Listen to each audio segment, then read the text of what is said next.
Welcome. In this video I will show you how to reset network settings on iPhone 15 Pro. First, open Settings on your device and then select General. Now in General Settings, we're gonna have to scroll down to the bottom of the menu, go to Transfer or Reset iPhone, select Reset, and select Network Settings.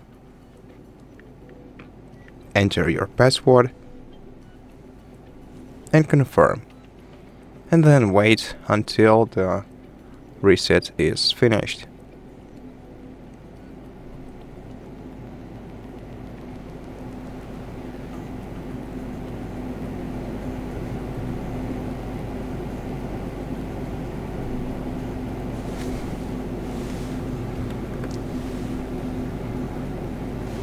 Okay, now we just have to wait until the iPhone restarts.